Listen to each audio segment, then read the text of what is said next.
Hey everybody, Todd Dammit Kerns here once again. Today brought to you by my very good friends at Sully Guitars.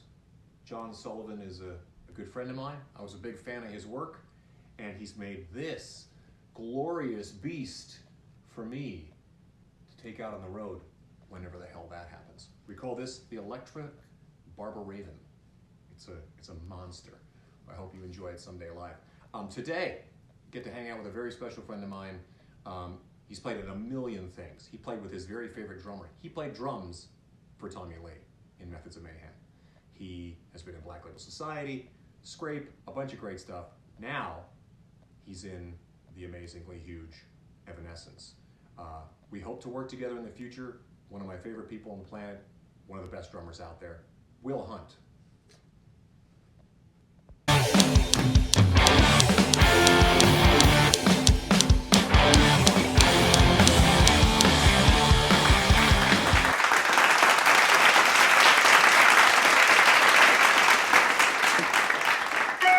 We're recording. We're live. We're live. There's no going back now. It's coming at you. Coming at you live. WNBC. WNBC.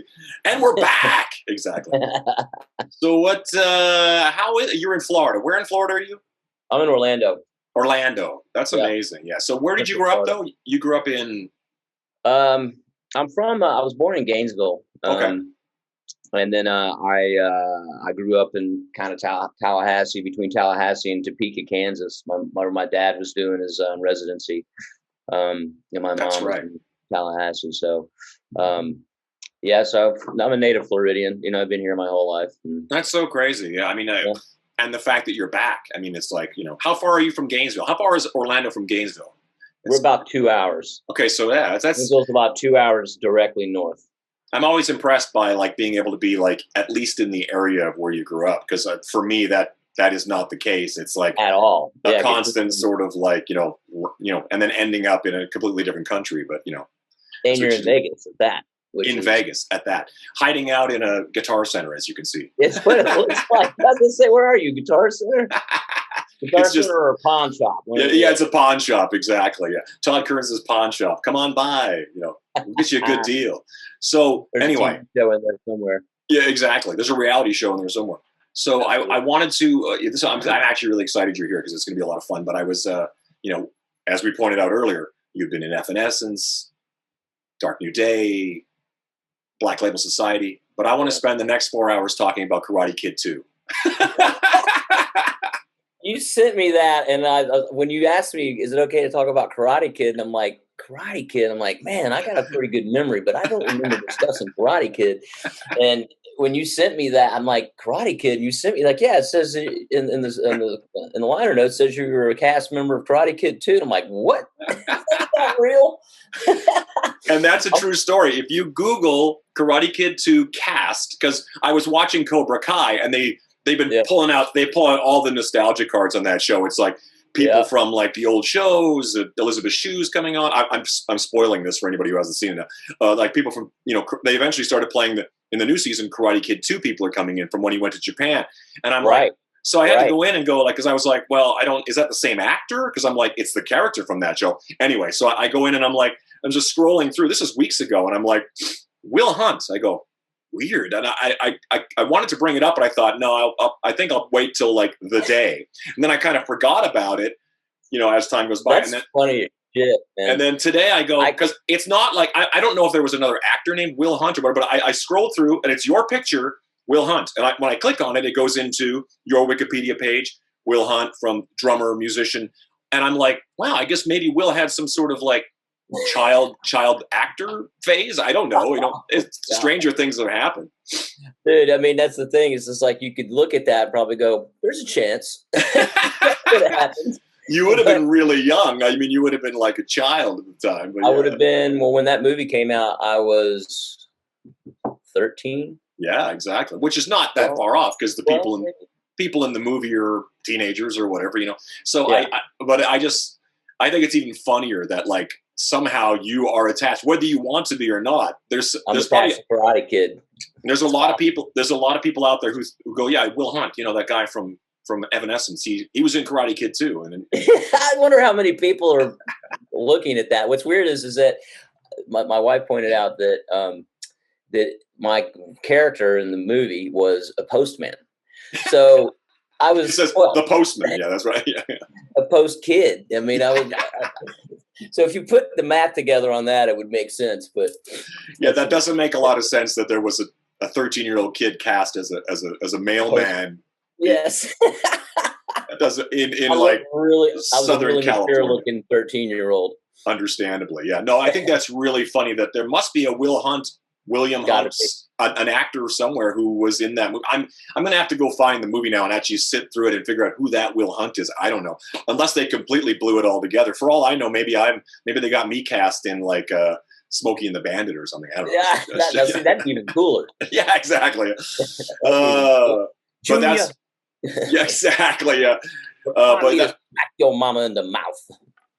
When I get home, yeah, exactly. No, but I think it's such a fun starting point because I was like, oh, wow, I totally forgot about that. And then I came back to it today, and as I was thinking about talking to you, I thought, well, I got to look that up again to make sure I was not like hallucinating or something or dreamt it or something. I'm like, no, there it is. So I did. I'm going to roll with it. Now that you said that, I'm going to send that to, we've got a text chain with all the Evanescence band and crew, our crew that's pretty, of course. Our core crew that's been with us forever, and we've got an email text chain that's been going on since this crap started. Of course. And I'm going to throw that in there and just be like, one little known fact that you may not know about some of my accolades. For those that are watching Cobra Kai, I was a postman in Karate Kid 2. I'm going to send that. Post-child, yeah. Post-child, yes. Yeah. Well, I think that's poster child, not a postman. There you go. Maybe they got that wrong. Well, maybe you might be able to get you might just start showing up at those conventions, signing 8x10s and stuff like that. Yes. You can make a mint just being.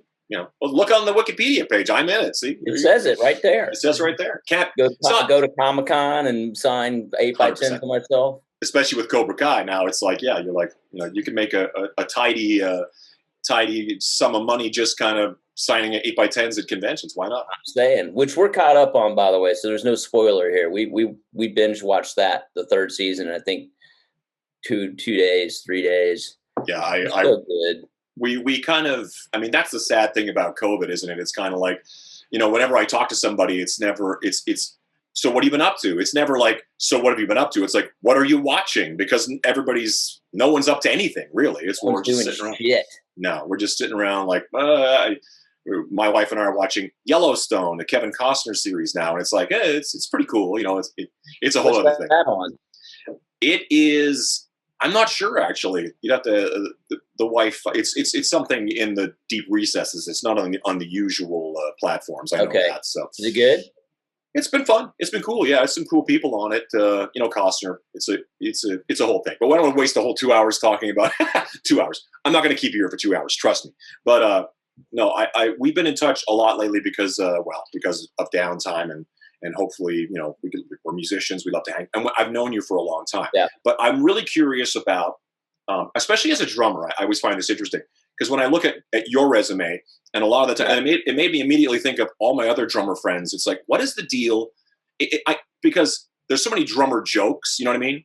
But the truth is, and that's the funniest thing, what's the difference between a pizza and a drummer? A pizza can feed a family of 4. Exactly. And, Oh, wow. I heard that one. That's a good one. It's brutal. That's a good one. But the truth is, a band is only, the other thing that always comes up is a band is only as good as its drummer. And I truly believe that to be true. That's why if there's a great drummer in whatever town, he is in 3 bands because everybody wants that guy. And, you know what I mean? So you can kind of and I'm sure you've been in that position too, where you're kind of always, depending on your availability, you've always got something going on. And it really creates a great hustle. And I think that that's such an important part of being a musician, is having that sense of hustle and like, okay, on Thursday, this gig ends. So on Friday, what can I do now? That kind of thing. Yeah, it's air traffic control, man. I mean, and it really is. It's like you're trying to land all the planes, and sometimes it works out, and sometimes it does not work out at all. It's miserable. Yeah. And I think for me, I think on the surface, when people look at my resume, sometimes they say, "Oh, this guy's been in a lot of bands. What's wrong with him?" No, you know, like, what's the deal? Is he an asshole? Is he just unreasonable, unmanageable? What's the deal? But the whole thing is that it was never by design that I wound up in all those bands. It's just, No. and some of them, you know, for Stained, for example, like I was never in Stained, you know, I just played with them. I did some gigs and I was almost in Stained. That's a whole other story, but, it's always been, you know, my goal was always just to be in one band. And, you know, I was in Stuck Mojo in late 90s, 96, 97. And they were signed, and it was just one of those things where I was young, and I decided I wanted my own band. Like, that was their band, and I learned what I learned from it, and it was a great experience and all that stuff. But I wanted my own thing. And so that's when I started Skrape, which was my first band to get a deal. We got signed to RCA, and you know, we got signed in 99, and anybody that knows history about labels in the industry knows what happened then. And I know. Napster, and that's when everything got turned on its head. And we did pretty well initially, but it was tough to survive. And, you know, so my idea is that just to be in one band, and if that band had been successful, then I could have just been in one band. Yeah. And don't get me wrong. I mean, if I had time and other opportunities came up, I would have pursued them. But I think the thing is that it just became about survival. Yeah. And, you know, while we were in between records for Skrape, is when I got the Tommy Lee gig. And, you know, when that happened, that kind of opened the door for all these other opportunities, because I was, you know, somewhat an unknown from Central Florida with my band was part of a band, you know, just another drummer in a band. And even though that was my band, it was still, I was not, you know, a name. But once the Tommy Lee thing happened, then it became, oh, well, this guy must not suck. You know, he's Tommy's drummer. Yeah, exactly. Yeah. And then, you know, I just, that's when the air traffic control started. But it's a good problem to have, though. And I think that I'm with you, because I think you and I probably, like anybody, wishes that we had found our Aerosmith, and we're, you know, that's the band we're in till the day we die, you know, or Kiss, or whatever. Exactly, yeah. But that's not always the case, you know, and I feel very fortunate, and I'm sure you do, that we're still grown-ass men playing music, and whatever, like you said, once you get into that, and I'm the same way with the hustle, you kind of got to know that, you know, because there's 365 days in a year, and I always say this, you know, 52 weeks, whatever you want to say. So if X amount of those weeks are spoken for, I want to figure out what I'm doing with the rest of those weeks, you know what I mean, or the rest of those days. And that's just, you know, common sense, and just knowing how to kind of like connect the dots to make it so you're always working, you know. And I think, you know, it's one thing to say yes to everything, and that is sort of, you know, in showbiz in general, actors, it's the same thing. You just say yes to everything, and you hope it can work. Exactly. But having to be smart about it as well, and you know, based on the idea that this gig is a money gig because it pays really well. That gig is because I love those guys. This gig is so much fun, you know. Like, and sometimes all those factors can be one gig. It's fun. It pays well. It's really good for my career. Blah blah blah blah. We hope.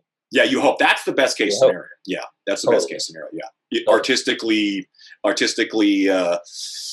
you know, rewarding, all that kind of stuff. So anyway, let's go backwards, because we're already talking about Tommy Lee and all this kind of stuff, and I want to get to like how a guy like yourself goes, I want to play the drums. Like, what is that impetus that, like, you know, because I always bring this up, because my older friends, you know, the older guys that we know, when they say, well, I saw the Beatles on Ed Sullivan, and the next, you know, it's like, that was the thing for those guys, you know. We never really, we never really had that. It was things like Kiss Meets the Phantom or something, you know, well, or whatever it was. That was it. I saw Kiss on the, and then they weren't actually on the Jerry Lewis telethon, but, you know, the Jerry Lewis multiple sclerosis telethon that he used to do. And I think that they beamed in, you know, however they did it back then from somewhere else, or recorded it or something like that. Anyways, they were on there. I think I was 5, 6, something like that, 5.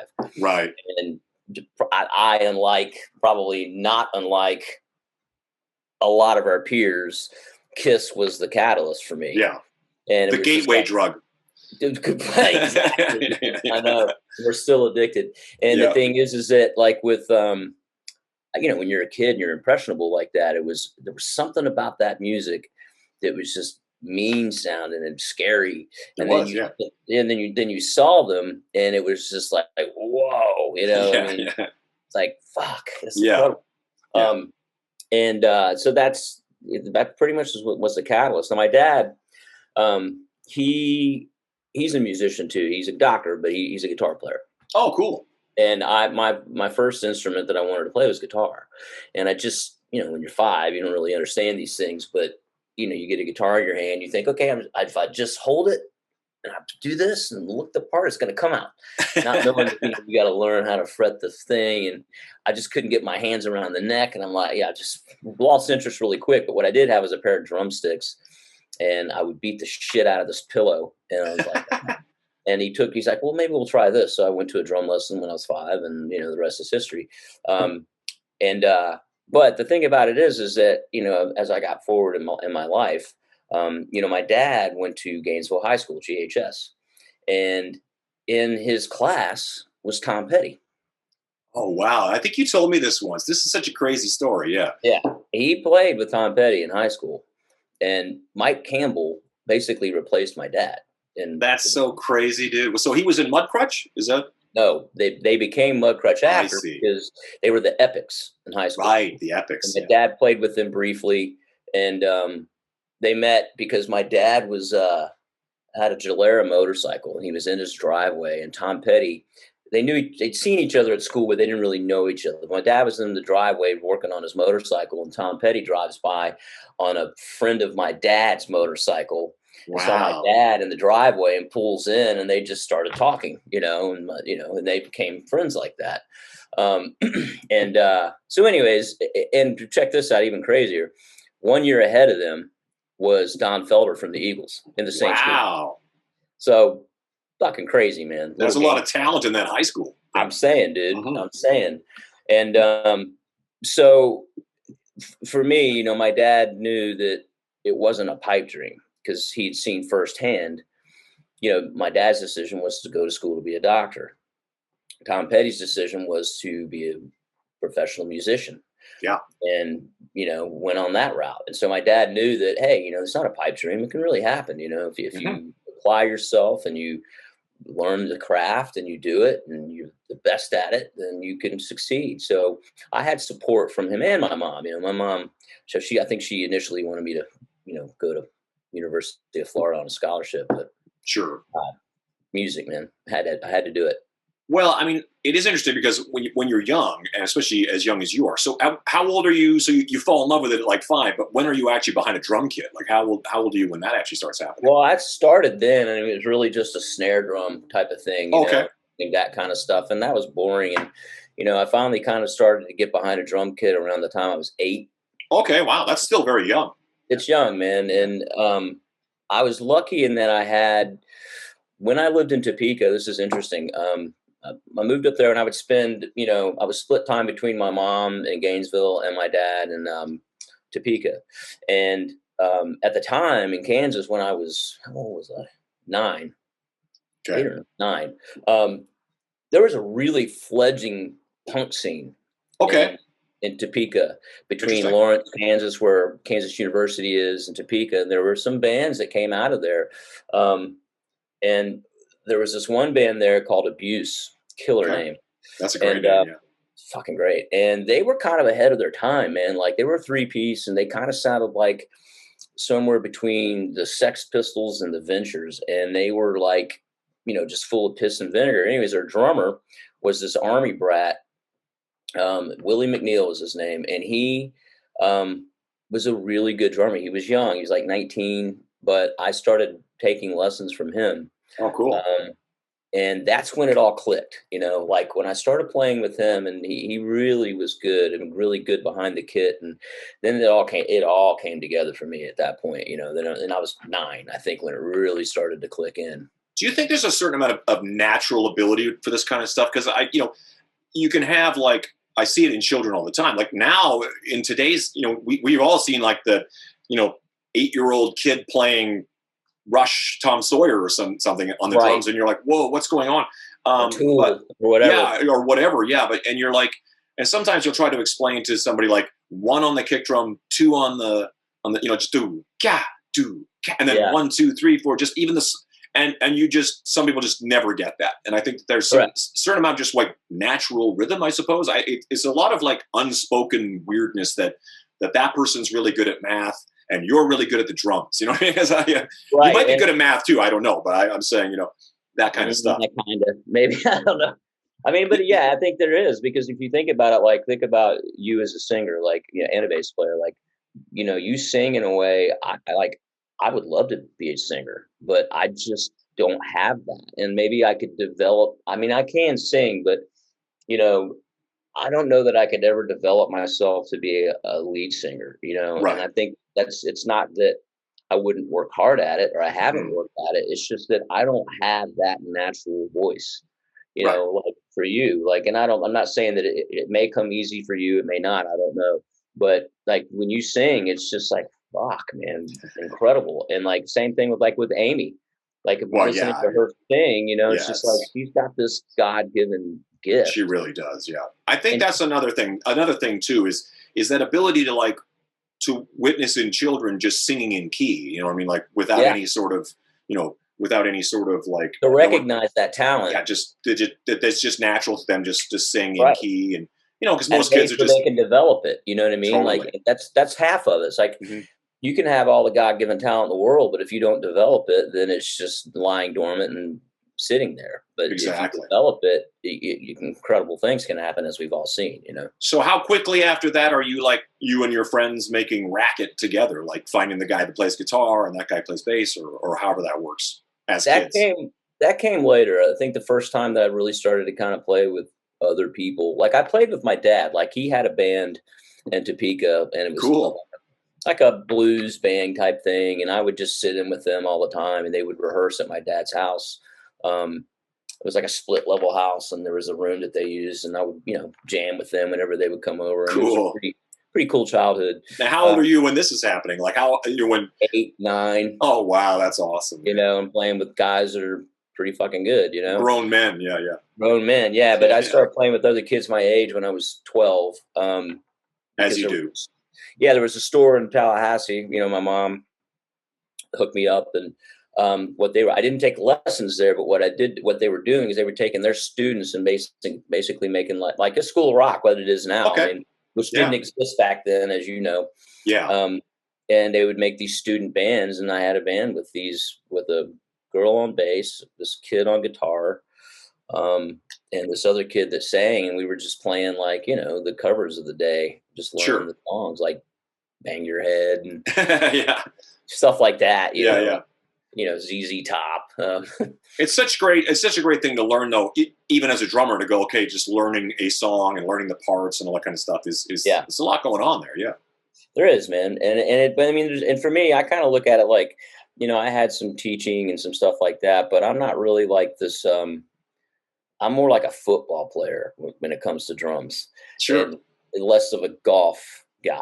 It's like studied. You know what I mean? And like Shane Gallas. Did I say that right? Is that his name? Gallus. I think we always just rhyme it with Dallas. I'm betting the way you just said it is probably the natural Swedish way. I'm not sure what kind of name that is. I don't know, but he's like the freak. I mean, that guy's really freaking good, and obviously has had some serious, teaching. Well, it's always weird, like, because I'm like you. It's like I come from rock, and I never wanted to do anything but rock. Like I never really like. I appreciate jazz, and I actually do listen to jazz on occasion, but I've never really felt like I'm going to learn this. Like I'm like, no, exactly. It's like I think it'd be cool to learn to fly a plane, but I'm not going to get a pilot's license. It's like it's the same kind of thing, Exactly. I think that there's a certain amount of honesty that comes with it, and I did try to go down that road. Like, okay, I'm going to be this technical prog guy, and I really worked at it, for some time, and just realized I am not enjoying this. Like, this is not getting good to me. Like, I'm not getting that feeling that I get when I'm playing Highway to Hell, or I'm playing, and I'm not to say that I don't have some chops or some technique or anything like that. No, I'm definitely in the world of, I just like groove, man. I like watching people move. That's the thing for me. It's just like, it's all about the reciprocation that, you're putting it out there. And as you know, when you play in a stadium, or you play in an arena, or you play in a big club, whatever, and the whole place is just doing this while you're playing, Totally. there's a certain amount of power, and just, I get goosebumps now thinking about it. There's a certain amount of power and just love that comes from that. The distant memory of playing in front of people, right? Exactly why I'm getting chills right now. It's been so freaking long. I know. That's great, though. It's inspiring to hear you say it like that, because, so how long is it before you're playing in front of people? Like, how long is it before you've actually got something that you're going to name a band name, and you're going to go play in front of people and all that kind of stuff? Well, I played a couple shows. Like, I've been playing with Slaughter. I played with Slaughter back in, God, was it that long ago? 2004. Wow. For about a year and a half. And that was, when was that? So that was like kind of after Skrape ended. Okay. Like right around the time Skrape ended, I started playing with those guys. And it was actually when Skrape ended. And in the background of that, me and Corey Lowry and Clint Lowry and Troy, who plays with Evanescence now, we started Dark New Day then. That's right. That was kind of going on in the background, and I was playing in Slaughter, and I was able to focus on building Dark New Day. When you start a baby band, you don't know what's going to happen with it. It's like, and for us, once we got the first 4 or 5 tunes under our belt, we got our singer that we wanted, we were like, yeah, something's going to happen here. We knew it, and it did. That's how I wound up not being a Slaughter. But anyways, so I've been playing with Slaughter again since October of 19. And then I've done a couple of Vince Neil shows this year that have just been private, like these really socially distanced things where, we're in a 3,000 seat place and there's 150 people and they're, grouped in 25 feet away from each other. And it's fucking weird is what it is. That's so weird. And then you finish a song and it's like a smattering of applause. Yeah, exactly. That reciprocation thing is just like, and mind you, it's still great to fucking play, but you're not getting the full experience. Not the full experience. But as a kid, so when you're a kid, how long is it before you found the guys that you're playing with, you're going to put a band name on it, you're going to go out and start playing, I don't know, at the talent show or any of that kind of, I don't know where, because we used to have, when I was a kid, back in the 40s, we actually had bands playing at our high school dances. And that was the big dream, like to be one of those bands that plays, at the, a couple times a year at the high school dance. It was you play in front of your peers. And if your band's good, I mean, that's all of a sudden you're really popular. Exactly. Cool. Well, you immediately go, because I was never a sports guy. I don't know about you, but I immediately went from like, to being, accepted as far as like, he's the musician guy. Then you can grow your hair long. You can look weird because, he's a rock and roll guy. It's like you're accepted into the cool kids. Yeah, exactly. I mean, I had a band in high school. It's freaking funny. Our name was Axe Attack. Love it. And the thing was, though, is that, and we were 3-piece, somehow wound up in a lot of 3-pieces. The guitar player was really good. The bass player was really good. Both of them could sing really well. And they were older guys. I mean, I could not find people my age to save my life that, and not to toot my own horn, but had the skills that I had. Like, I really wanted to do it and was very serious about it, for a 14-year-old. Sure. And ended up playing with guys that were 20, 21, 22, and I was 14. And he would come to my mom's house on Tuesdays and Thursdays and pick me up. We'd throw my drums in his van and we'd go to the local NBC station, who a friend of theirs was the late night switcher guy. And so we'd go and set up on the stage where they'd film the local news broadcast. And wow. It was a horrible setup because I'd have to, set my shit up, tear it down every time we did it. Of course, yeah. It was worth it. We had a good time, and then we played around town with some of the local bands in the bars. And would you later watch the news and say, like, that's where I rehearse, like right there? Yes. So right in weird. front of that desk, right there.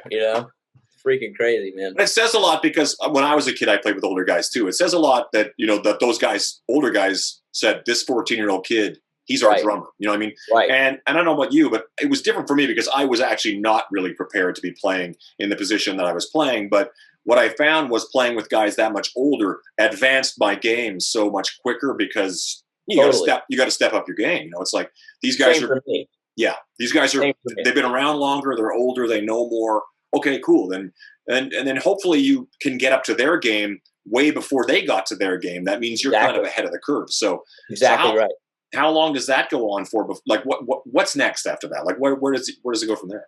That went on until I was 17, and we ended up getting a singer. I ended up meeting a guy that was in college, and I can't remember for the life of me how I met this guy.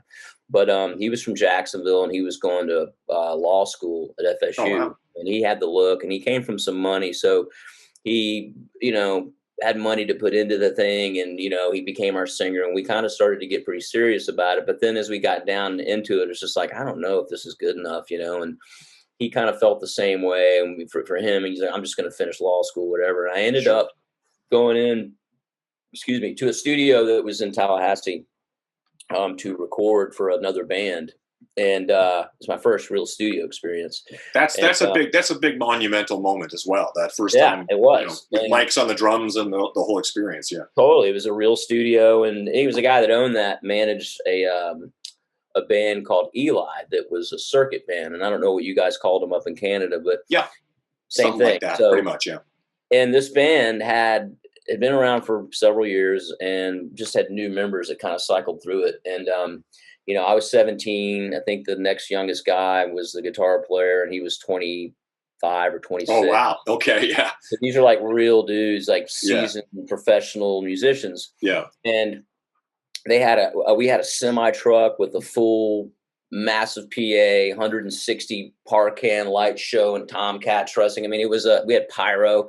I mean, wow. It was an arena band in a club, and we played, anywhere from 250 to 275 days a year. We were on the road, and this is predominantly covers and stuff, or covers. And then we started to write. The goal was to be an original band, but that's tough when you're of course, especially in that circuit, as we call it.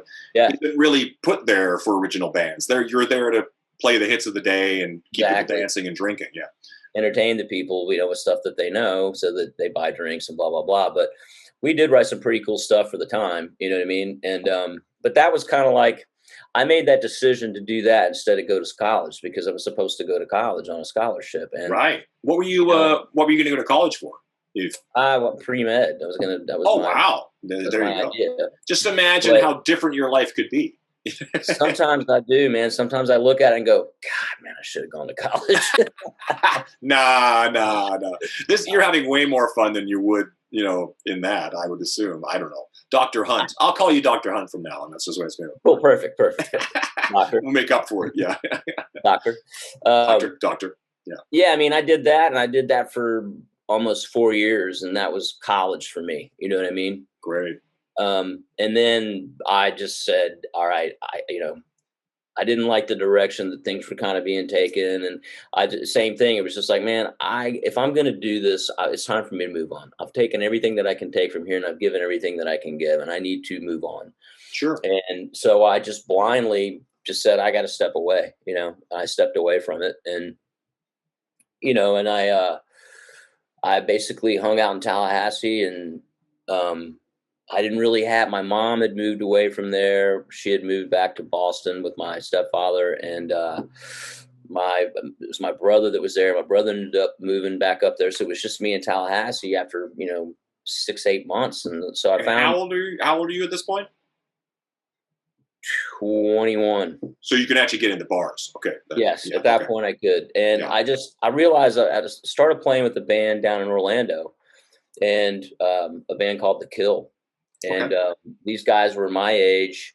We all looked the same. I mean, it was a freaking helmet band, all, pop rock band. And this is when grunge was really kind of taking over, you know what I mean? But we were still this pop rock band. And so I just started playing with them. I was driving back and forth between Tallahassee and Orlando every week to rehearse and play with these guys, and then going back to Tallahassee, where I lived with my girlfriend at the time.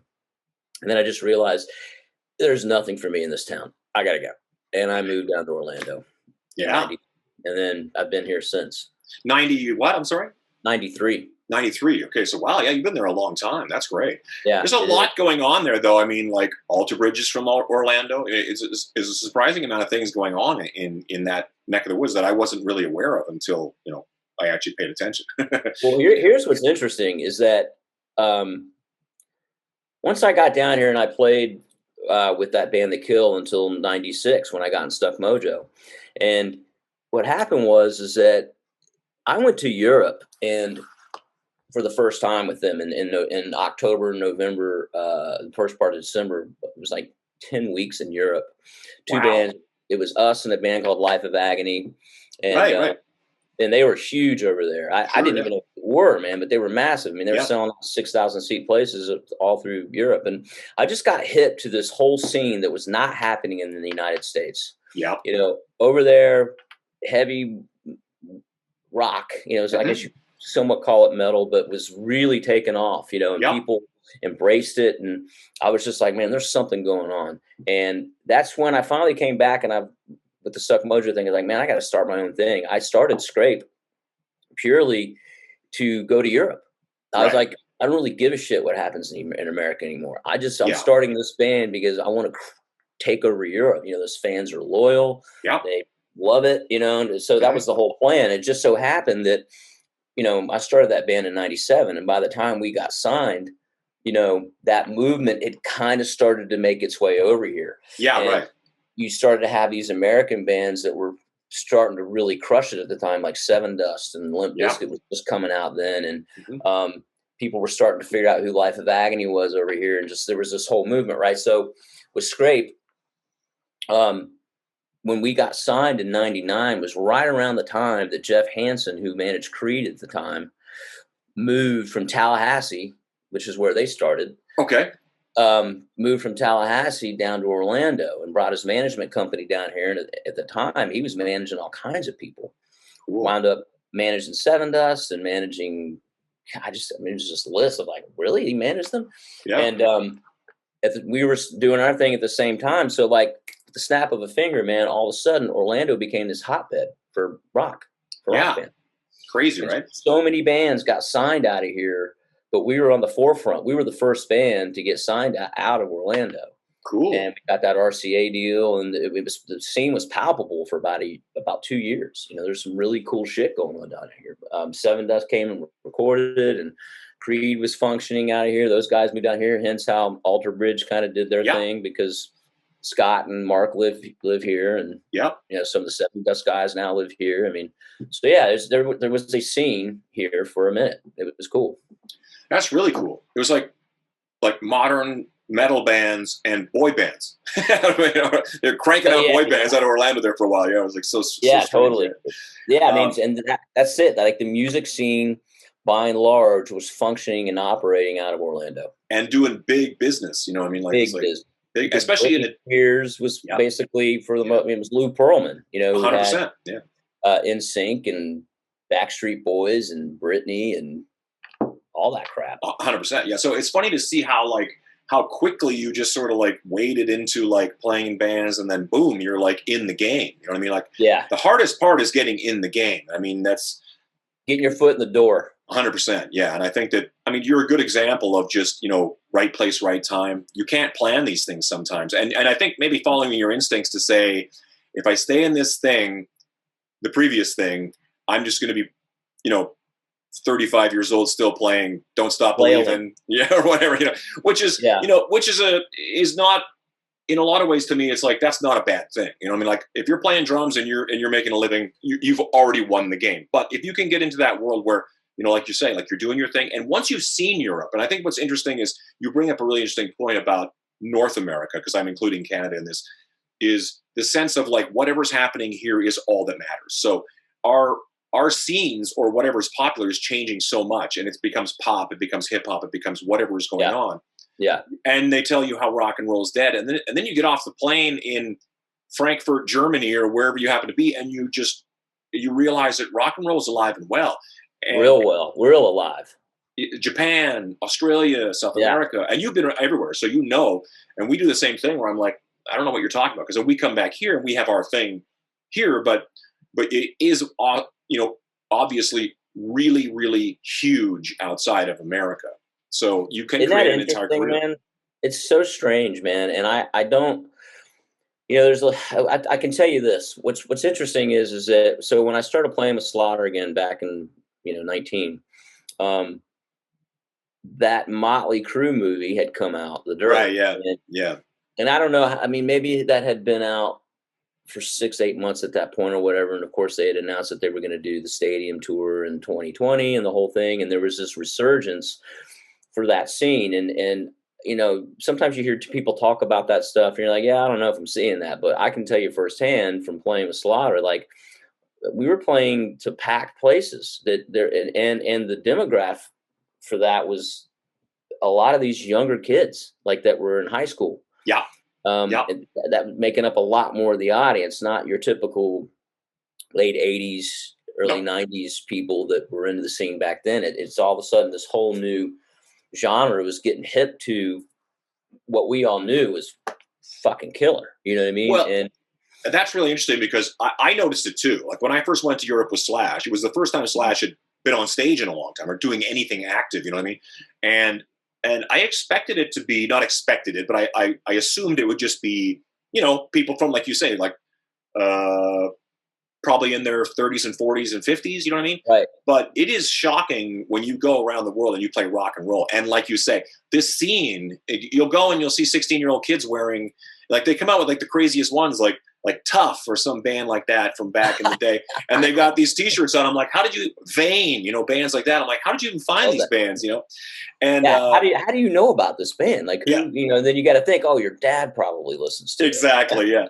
But I think that, and these are kids that missed out on that wave completely. So they kind of probably came up and things are a lot more serious, perhaps. I don't know, in rock and roll. Like it seems like it's a lot more, I would imagine anybody who grew up when their earliest memories are sort of the 90s, where the music was so much more serious and so much more heavy and a little bit dark.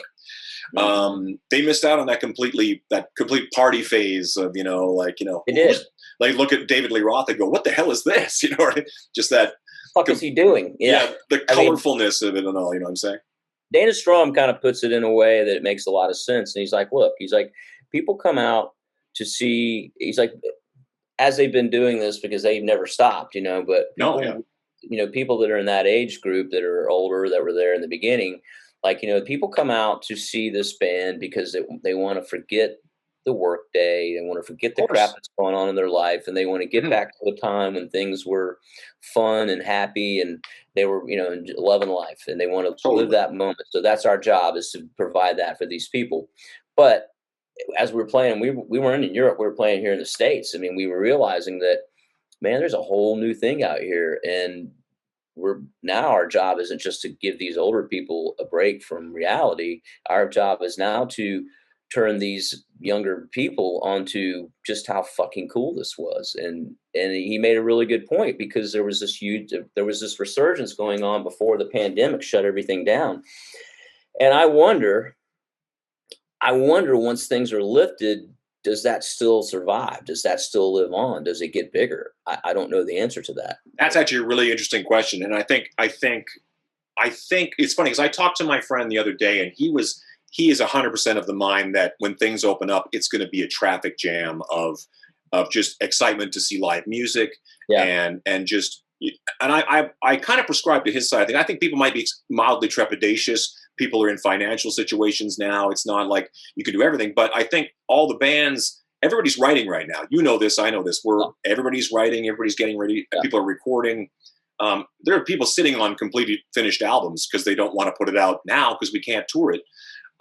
But I still think that the excitement of that whole thing is going to be a thing. I think it's going to go on. It's funny because when I was just talking to my friend Jeff, he's been playing Jeff Schroeder's been playing guitar with Smashing Pumpkins for like 15 years. Yeah.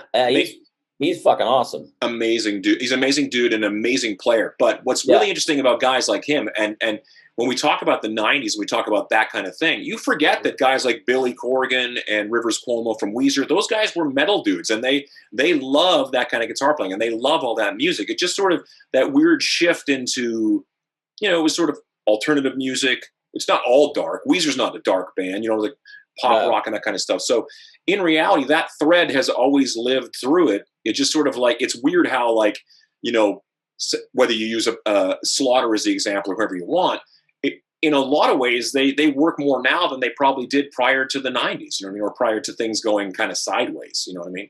Their guarantees and, you know, the amount of dates and everything had gone up, you know, and I know that like on the schedule, you know, we had a packed schedule, man. And I think now because, you know, obviously because of COVID, the next thing is like the M3 Festival in Baltimore, which brings together a lot of those bands in that genre. It's you know, started as a 1-day festival. Now it's a 3-day festival, and that's supposedly going to happen. And that's going to kind of kick things back off, I hope. Yeah. And then, you know, we've got several dates in April and several dates in just through the rest of the year. And for me, that's where air traffic control is going to happen because, I mean, I got to figure this one out. But do you have to get out? Are you like kind of like you get out a calendar and you have to kind of like get like little colored sheets to pin up or like the stick 'em kind of things and just make sure you know how this is all gonna how it's. I wish I could say I was that organized. It's all up here for me, you know. God. And in here, in that's the calendar, you know. That's important, yeah. But like you said, you know, people are sitting on albums, and we just finished the Evanescence record. You know, that's the one thing that time gave us. And we were not going to do this record the way we did it. That was not the plan. And, you know, so, you know, when this shit happens, you reorganize. But the thing is that we were going to do like 3 or 4 songs at a time.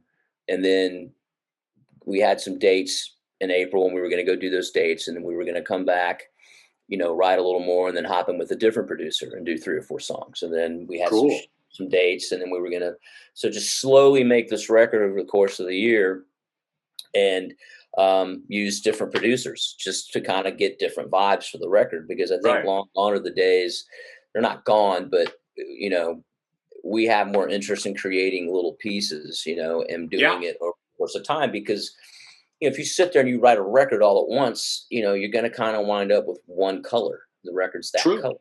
And we wanted to do something that, you know, and Evanescence is the kind of band we can kind of do whatever we want because there's really no label for this band in terms of what is Evanescence. Yeah. So what happened was as COVID went down and we had done our first 4 songs with Nick Raskulinecz, who did our last Foo Fighters and all that stuff. Yeah, Rush. I mean, he was the last. He's the man. Rush. He's so badass, man. Yeah, he's great. And we did the 4 songs, and then COVID happened. And then our tour was postponed. And so it was just kind of like, you know, Amy called me and it was just like, you know, I think I just want to keep using Nick. I mean, it went so well with him and we're really comfortable with him and we seem to be on a roll. And I think I just want to use Nick for the rest of it. And I'm like, fucking great. I think I'm down with that. I agree. Like, why rock the boat if we're doing so well? And we had already written a lot. It was just a matter of getting in there with him and kind of finishing it. So long story short, we just stuck with Nick. And then we did we created this whole bubble, man. We went back to Nashville where Nick lives and his studio is and where Amy lives. That's kind of, I would say that's home base for us. Sure. And we went there. I had a tour bus pick me and my drum tech up here in Orlando. Our tour bus picked our bass player up and his family in Sacramento. Wow. And we drove up and picked Troy up in Atlanta, and we came in tour buses. So we didn't fly. We were completely in a bubble for 2 months while we finished the record. And I just got the mixed and mastered version of it about, I don't know, a week ago. And it's fucking incredible, man. It's incredible. I'm so excited. That record's going to come out in March. We have a release date now. Okay. And then our next touring we're making up the arena tour with Temptation that we had for April that got postponed to September, and now September of 2021. So that's kind of going to be the first thing back for us if that happens. I hope it will. But all right, you know what? I'm going to have to get my plug. Yeah, go for it. I'll entertain. First little dance. It's the modern thing. I know we're always looking for cables and plugins and things like that. And power, exactly. It's worst case. Nothing like being at the airport looking for a plug-in to plug your damn phone in. Okay, here we go. I think I'm not even going to edit this out. This is the kind of fun, like, real time things that I like. Yes, we're in. Okay. Booyah! So how did how did the Evanescence gig come about? Let's backtrack to that, because it was just like one day. We all know who Will Hunt is. At least we all know who Will Hunt is, and you did the Tommy Lee stuff. Actually, let's talk about the Tommy Lee thing for a second, because that's the actual Methods of Mayhem. I know if you're like me, Tommy's a legend. Tommy is one of those guys, and I say this a lot. There's guys like Neil Peart. In a weird way, Peter Criss, Oh yeah, and leave him out of the discussion. And Tommy Lee are guys who made a million kids pick up the drumsticks. Yep. And you can argue with me all you want about that, but obviously guys who wanted to be able to shred like Neil Peart, they picked up the drumsticks. But kids who saw Kiss and said, I want to do that, you know what I mean? And then I really do believe Tommy Lee was the next sort of guy after that made a million kids go, I want to play the drums, because that, in a lot of ways, he was the most visible guy in the band in a funny way. You know what I mean? Like doing all that thing. I was like, but he could also really hang. I mean, he had really great groove and really, really real powerhouse. And probably going to go largely underrated when it comes to his skill ability. When people in the giant conversation about playing the drums. Yeah, but which is fucked up. But it is kind of, because I think that there's. The Motley Crue conversation is such a gigantic one, and all the shenanigans that those guys have been through, and there's a movie about it. You can watch it, but and it sort of eclipses almost everything musically about them in a way. But Tommy, backtracking, I'm sure you probably agree, I think is one of the most influential guys of that era. Period. I think a lot of kids want to play drums. Yeah, absolutely. And I think the thing is that, I mean, really, if you think about it at its core. The first Motley Crue record, it's an interesting record, and the fact that there's a lot of elements in there that people don't maybe think about, and the elements being there's a huge punk element on that record. Huge, yeah. And he was kind of playing more in that vein, I think, than and there was a lot more of that. But once Shout at the Devil came out, it was almost kind of like he really discovered who he was. And he was like a modern John Bonham. Yeah, he was, yeah. With a real heavy foot and just great finesse with his hands and great grooves. But also this element of showmanship that no one had really seen. Absolutely. At that point. And I remember where I was and when it was that I saw the Looks That Kill video. For the first time, and I saw its debut. I remember it too, dude. I remember it on like Headbangers Ball or something like that, and I remember the whole room just stopping because. Yeah. Put it in context. I'm going to tell you when it was. Go ahead. I'd love to hear this. So I was at my dad's for Christmas, and he had MTV, and that was when Thriller was out. Okay. And they were showing Thriller at. They would schedule it. So, MTV played videos at the time, but, for Thriller, because it was a half-hour long video. That's right, yeah. They would schedule it, and they scheduled it at 7, I think it was 7:30 or something like that, right? And this was Christmas night. And, that's when usually the family's done eating, they're done opening presents, and they're just hanging out. And what are they doing? Watching TV. And Thriller was the hottest topic of conversation at that time. Sure. And that's when the whole family's getting together and watching TV and watching Thriller. And what came on right after Thriller ended with no commercial break? Looks That Kill. Really? Wow. Yes. What a placement. It was placement, and that was by design, and I've had this conversation with Tommy and Nikki and Vince and on separate occasions. And it was just like, yeah, I mean, you really couldn't have, teed that up any better. No. Yeah. Because, the Thriller video was all about, the visuals and the whole thing. And then all of a sudden this band comes on and there's Tommy back there beating the shit out of the kit and doing this whole thing. And yeah, I mean, like you, I'm just like, I remember just being like mouth on the fucking floor. Yeah. And like telling my dad, because he wasn't even in the room, I was like, you got to see these guys. They're like the new Kiss, but better. I was just like, and so he was a huge, huge, huge influence for me, man. Like he was my favorite drummer growing up, So how does that work when you start getting into his orbit as far as like actually doing it? I mean, it's such a nod to you that it's like that guy's one of your favorite drummers of all time. And he's asking you to pick up the sticks and play for him, It was fucking surreal, man. I mean, it was like, I ended up getting the audition because Skrape was out on the Extreme Steel tour with and the Extreme Steel tour was Morbid Angel, Skrape, Static X, Slayer, and Pantera. Whoa, what a heavy bill, dude. Dude, and like with Skrape, I'm like, I told people this, like, we thought we were heavy. And then we got it's like, oh God, man, holy shit. I wouldn't wish on my worst enemy having to be the opening act for Slayer. No, I know. That's fucking brutal. Sacrificial lamb. Oh God, totally. But Static X was on that tour, and their bass player Tony Campos had broken his collarbone in a motorcycle accident. Yikes. So Marty O'Brien was out there filling in for him, and I found out that he played for Methods. I was like, oh shit, that's the guy, because I'd seen them on Ozfest, and so I ended up inviting Marty onto our bus and said, man, I just want to pick your brain, man. Like, what's it like hanging out with Tommy? Because he's my favorite drummer. It's like, what's it like? What's that dude like? A whole thing, just picking his brain. And at the time, Stephen Perkins was playing for Methods. And so as he leaves my bus, he was going to head home. I think Tony was coming back. I said, hey, man, if Stephen Perkins ever shits the bed, give me a call. Ha ha, chuckle. Right? Fucking 6 months later, he tracks me down through this person, through this other person, through this other person, and gets me on the phone. He's like, hey, we're auditioning drummers tomorrow. You should get out here. Whoa. And I'm like, and I didn't have a pot to piss in terms of money. And I'm like, well, who's coming out for this? Because it's going to cost me $600-700 to fly out there. So if you've got some heavy hitter coming out there, I can't spend the money. I can't justify it. I just can't.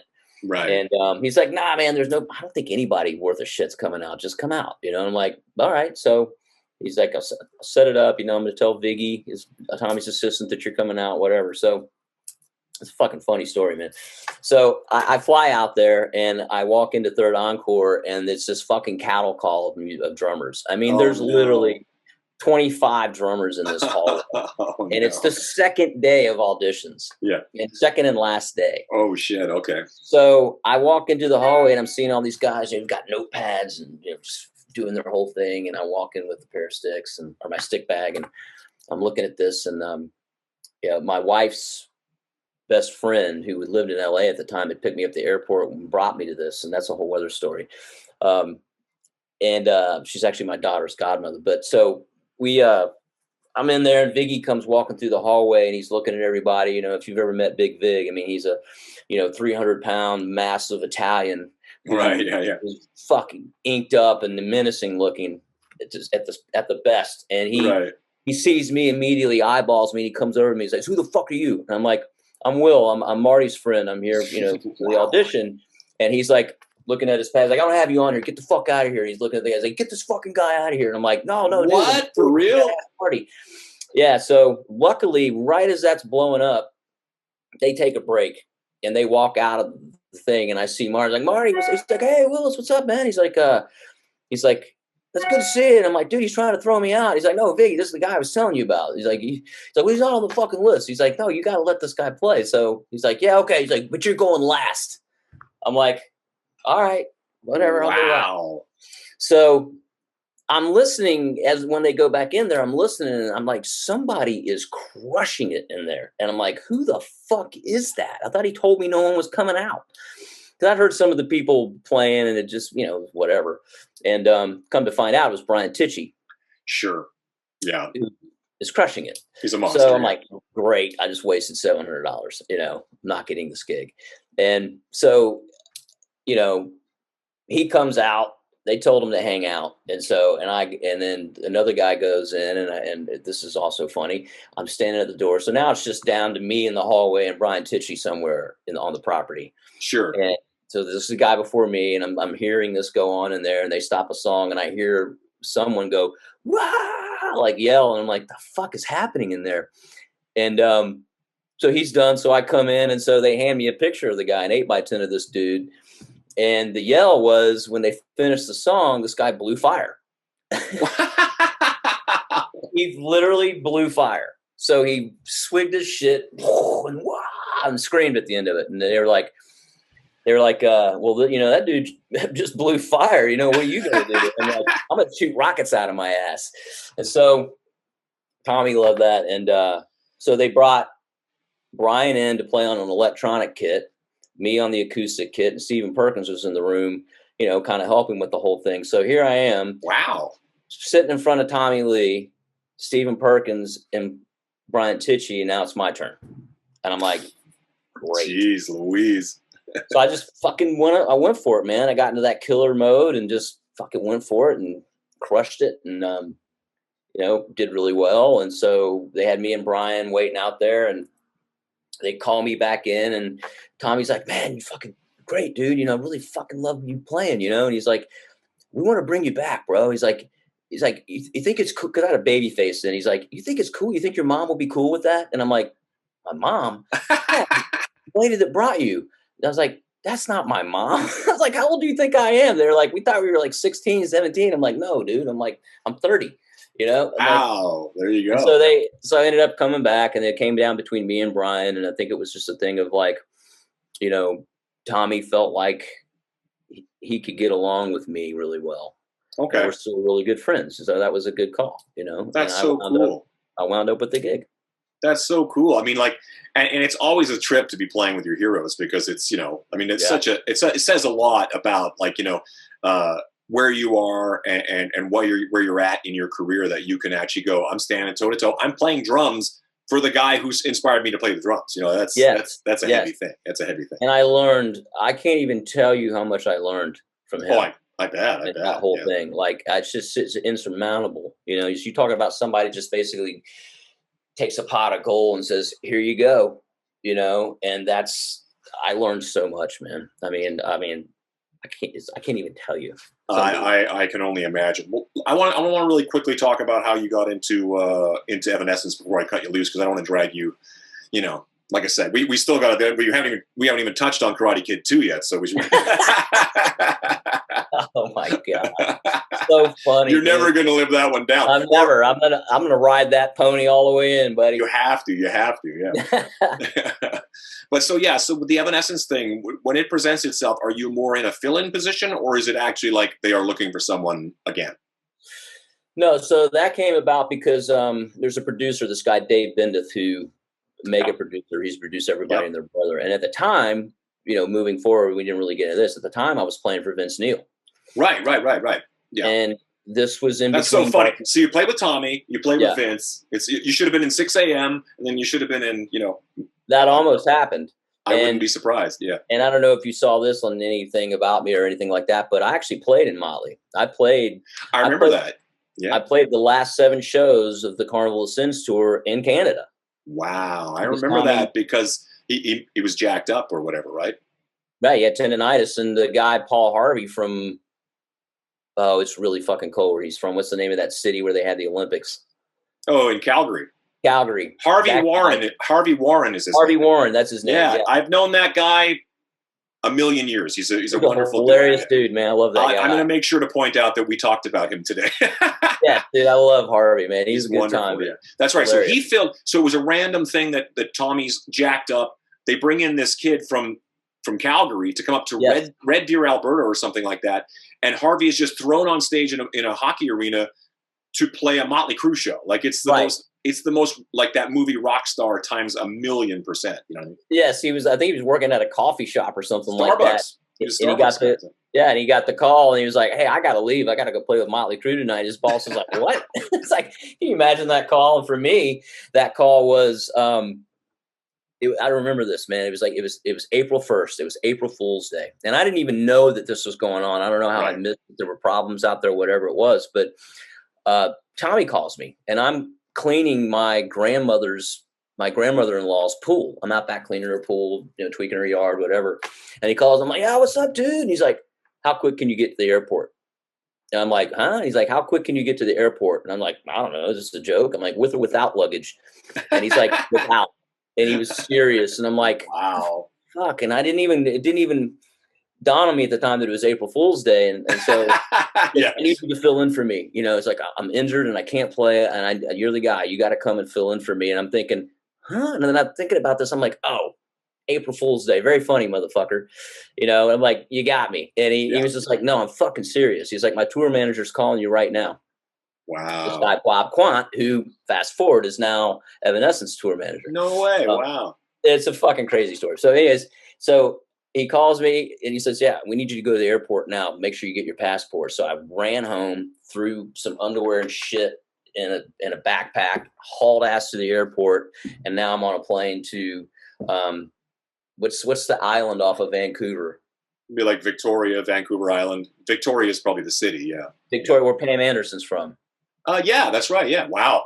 There's another connection. Yeah. There's another connection. So that was my first gig, and I flew out there and did the 7 shows, man. It was fucking surreal, because here I am playing on the stage with Motley Crue, Wow. In that position. And then I did it again when I was in Europe, my first trip to Europe with Evanescence. I just happened to have 2 days off, and it's seen him at Castle Donington, which is Download. Yeah. Download now, yeah. And we were both staying in London, and we hung out, and he calls me. He's like, man, I need you to come play. Are you available? And I was like, well, funny story. I'm off for 2 days here in England, in London. So and crazy. I just happened to be there. And I just played with Vince prior to that. So I was up on almost all the material. So at that time I was actually able to enjoy it because I wasn't thinking about it. Right. I was able to really feel the full experience, not worried about, oh shit, what's the next part, And so anyways, back to Evanescence. But but that's just to go back. So that's Vince's band with Dana and Blando playing, Dana Strum and Blando playing in the band. Okay, yeah. So that's and that's a big part of the Slaughter connection now, because that's pretty much Slaughter as well. Well, it is now with you, when you were there and those 2 guys and Mark. Yeah, it is exactly. It's the same band. And Brent, who is a really good friend of yours and mine, he had been playing with Vince, and I can't remember why he left for something. I can't remember why. I think he left for maybe Theory of the Dead Man or something like that. That was it. The Canadian band, I think, signed deal kind of thing that he ended up kind of moving on to that. That's years ago, though. That's got to be 15, 20 years ago now or something. 07. Yeah, you're right. Wow. Yeah. So I was playing with Vince, and we were doing a show in Vegas, and I was in the room, and I get a phone call from Dave Bendeth, and he says, hey, this manager, Andy Lurie, is going to call you and about a gig. And I'm like, okay. So he calls me and he says, Evanescence, would you be interested? And I'm like, yeah. And he's like, okay, Amy's going to call you. I'm like, oh, okay. So she calls me, and she's like, look, I'm getting married, and right now, my wedding is tomorrow. And she had just fired the old drummer and the old guitar player. And she's like, I need a drummer and a guitar player to finish this tour. And I don't know. She's like, I've got 7 more months of this, and I don't even know if I'm going to, she was very honest. She's like, I don't even know if I'm ever going to do this again.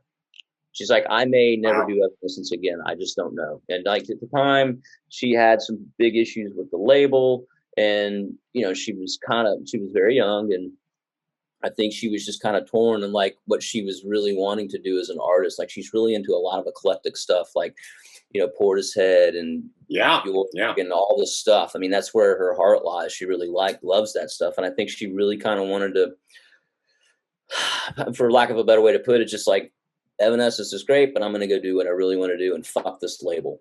Sure. And so I just said, okay, well, and she said, and I need a guitar player too. So if you know of a guitar player, what's funny about this is that right before that, and we're in between Dark New Day records, and we had just basically finished one with Dave Bendeth, and we were trying to put it out, but there was some shit at Warner Brothers. And so Clint, the guitar player from Dark New Day and Seven Dust, he called me and says, hey man, I just got a phone call. And this is about 2 weeks before the Evanescence call. He's like, I just got a phone call to go play with Korn. And they're going to be looking for a drummer too. So I'm going to go play with Korn on the summer tour and, finish the year out with them, since we don't know what the fuck's happened with Dark New Day. I'm like, all right, I get it. And he got me the audition with Korn. So I went out and auditioned for Korn. Wow. And they were interested in having me. And right at the same time that they were talking to me about maybe doing it, Joey Jordison called and said, well, I'm just sitting. I'd like to do it. And of course, Joey Jordison at the time was a huge star. Yeah. They're like, he's going to put asses in seats, so we're going to take him out. And so lo and behold, I wound up on tour with Korn, with Evanescence on Family Values that summer, which we didn't even know at the time was going to happen. But so she calls me and said, I don't know if I'm ever going to do this again. And I'm like, well, okay, I think I'm down with this. At the time, Vince was going through some things, and it was just kind of a shaky situation. Like, all right, I'm going to go do this. I'm going to try to show her a good time with this and be easy, and maybe she at some point will want to do this again. And so we did the tour. It was great. Finished that tour, and she went away for 5 years. Crazy, right? And I was just like, well, that didn't work out, you know. Right. In that time span is when I played with Static X and Black Label, and you know, and then she came back and says, I need to do another record, and the label said, you know, wanted a certain type of record, so we ended up getting back together and doing it, and then we did that tour cycle, that record and that cycle, and then she went away for about 2 years. Right. And then about that time, man, is when she really we got new management. Thank God, they're awesome. Actually, right. Same management as Slash. That's right. Yeah. Revelation. And Jordan right. and Jeff are just incredible people and incredible managers. And thank God for them, because between that and the band that she has now, she fell back in love with it. And we have been busy and playing and doing our thing now since, when was that? 2015. That's great. And it's really cool, man. We've got a great band and a great group and a great... It's amazing, yeah. Yeah, I mean, it's just like, it's a real familial situation, you know, and it's fucking awesome. And she's an uber talent, you know. I mean, her whole presence is a whole thing, you know what I mean? And her voice, forget about it. It's just like... I joke about it. I'm like, you know, she could sing over a toilet flushing and it would sound amazing. Yeah, you could sell 1 million copies of that. You could, man. It's just like, you got that voice, man. And I can't wait for people to hear this record, man. I mean, it's I'm stoked. Really special. I mean, it's... Do you know when the first single drops, as the kids call it? So, again, back to the original idea. The idea was to record these songs with different people and basically like release one song every couple of months leading up to, and put like 4 or 5 tunes out leading up to the rest of the record coming out. So what we've done, we've done just that. So we've released, there's 4 songs out, and there's another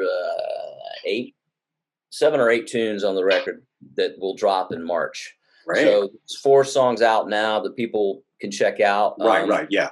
And it's a really good representation of the rest of the record, because it's it's cohesive, but each song's got its own thing, man. And we went really out there. We focused way less on, like, you know, on strings and orchestral elements on this record. It's way more electronic and heavy. Cool. And it's like, it's been an incredible experience to make this record. And I'm as you can tell, I'm very proud of it. Yeah, absolutely. And I think it's to me, it's like in hearing your story, and that half of the thing for me, the reason that I do this is because I imagine some kid in Des Moines or wherever going like, I want to be in, and it's such an interesting journey. And I think that's what I dig the most about it, is to hear your story and go, there's ups, there's downs, there's like things that put you in a different road that you didn't even see coming. And and that's part of the fun of this thing is, we both wish we had found our Aerosmith and sort of like started a band. We're still in that band. I die in that band. But I think there's something really exciting about watching your thing just kind of happen and then landing in something as internationally renowned as Evanescence. And I think that they are lucky to have you. I think you really take that whole thing up several notches. You know what I mean? The Slash is lucky to have you. I mean, you bring a lot to that band, man. Keep going. No, you do, man. I mean, it's a thing. And I remember the first time I saw you guys I was in Italy. I was playing with Vasco. That's right. Guy over there, and came to see you guys outside of the arena there where they were doing those concerts in Milano. And I remember standing at the beer tent, getting a beer, and you guys went into Welcome to the Jungle. I'm like, God damn, that sounds good. I'm like, Miles is fucking nailing that. And the guy, he's like, that's not Miles singing that. And I'm like, what? I turn around, they're looking on the video, and it's you singing it. And I'm like, holy fuck, listen to that guy. Where's he been my whole life? I'm like, that's such a weird thing, you know, because it's like Slash is like, he's so funny that way. He's kind of like, let's do Welcome to the Jungle. And I'm kind of like, okay. He goes, where's Miles? Kind of thing, you know. It's always that kind of like, he just throws balls and you got to catch him, and you just go, oh, here we go, you know. And next thing I know, I'm singing some crazy shit, you know. It's awesome, man. It's fucking incredible, man. It's really fun. Away. It's really and I fun. thought that's, you know, it's interesting because I remember I ran into you guys. You were checking into the same hotel that I was staying at in Milano for the Vasco thing. That's right. Yeah. Checking in, and Cheryl Hall was your tour manager and ended up coming out with Evanescence, Small That's World. Right. I know. Love Carol. It's the coolest thing about the touring community is the way all these things cross. You know, you know those people, that guitar tech. You know, we all sort of, it's sort of very exactly. It's very polygamous that way. And yeah. But yeah, that was amazing. Thank you so much, my brother. And at some point, you and I are going to make music together. We don't need to go any further into that, but I'm hoping that we can find a time to. Yeah. Hopefully that can all come together. And I mean, again, I might need your skills in air traffic control, and we can make it all kind of work. Well, the funniest thing about right now is how much time we have in our hands, and idle hands are the devil's playthings. So you have to be careful. Right. Yeah, so that's right. And I think we're gonna find ourselves doing something together. I can't wait. I'm a big fan of you as a human and you as a player. So, and that respect is mutual. Oh, I love it. I love it. Well, thanks so much. Have an amazing day. And you too, brother. I'll text you in 20 minutes with some stupid meme about something. All right, man. Love you, brother. Love you, brother. Take care. Bye-bye.